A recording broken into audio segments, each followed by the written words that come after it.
મિત્રો, નડિયાદમાં CJ ground Sheetal talkies પાસે, જે મહાગુજરાતની પાસે આવેલું છે, ચકલાસી ભાગોળ, ત્યાં પરંપરાગત વાનગીઓનો મેળો રાખેલો છે, જેનું નામ આપ્યું છે સત્વાહાર 2025. અને આ મેળાનું આયોજન સુરજબા મહિલા arts college, DD technical high school, Sardar Patel high school અને હરિભાઈ દેસાઈ પ્રાથમિક શાળા દ્વારા કરવામાં આવ્યું છે. આ સત્વાહાર 2025 24, 25 અને 26 જાન્યુઆરી સાંજે 5 થી 9 સમયગાળા દરમિયાન રાખવામાં આવેલું છે.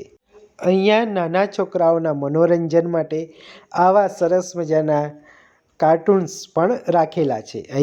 અને સ્કૂલના બાળકો દ્વારા જ વાનગીઓ બનાવીને આપવામાં આવે છે, જે અહીંયા રાગી, બાવટો, બાજરી, મકાઈ તેમ અલગ અલગ અનાજમાંથી બનાવેલા શુદ્ધ અને સાત્વિક ભોજનની વાનગીઓના અલગ અલગ સ્ટોલ રાખેલા છે.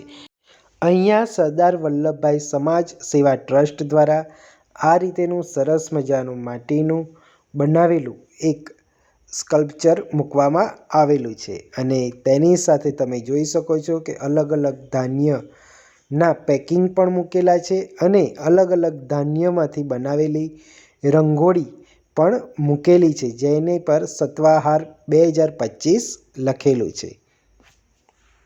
અહીંયા સ્કૂલના વિદ્યાર્થીઓ દ્વારા સાંસ્કૃતિક કાર્યક્રમ પણ રાખવામાં આવેલો છે. અહીંયા ટોટલ 1 થી 28 સ્ટોલ છે અને 1 થી 23 સ્ટોલ ટોટલી ખાણીપીણીના છે, જે અલગ અલગ ધાન્યમાંથી બનાવેલી અલગ અલગ વેરાયટીઓને લગતા છે. અને બાકીના જે 5 સ્ટોલ છે તે માટીમાંથી બનાવેલા અલગ અલગ વાસણો અને હર્બલ પ્રોડક્ટ્સને લગતા સ્ટોલ અને અલગ અલગ ઓઢણી કે સાડીને લગતા સ્ટોલ પણ અહીંયા રાખેલા છે.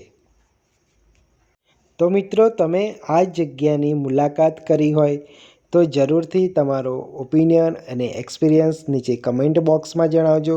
અને હા, જો તમે આ સત્વાહાર 2025માં ભાગ લીધેલો હોય, જેમાં તમારે સાંસ્કૃતિક કાર્યક્રમમાં હોય કે પછી તમે પોતે સ્ટોલ લગાવેલો હોય, તો પણ તમે તમારો એક્સપિરિયન્સ કમેન્ટ બોક્સમાં જણાવજો.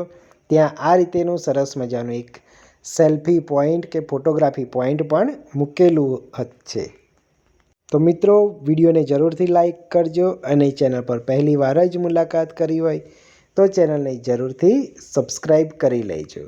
અને જો હા, તમે આ સત્વાહાર 2025નો પ્રોગ્રામ જાન્યુઆરી મહિનાની 24, 25 અને 26 તારીખ માટેનો રાખેલો છે, જો તમે મુલાકાત ના લીધી હોય તો જરૂરથી મુલાકાત લેજો અને તમારો એક્સપિરિયન્સ કમેન્ટ બોક્સમાં જણાવજો. Thank you.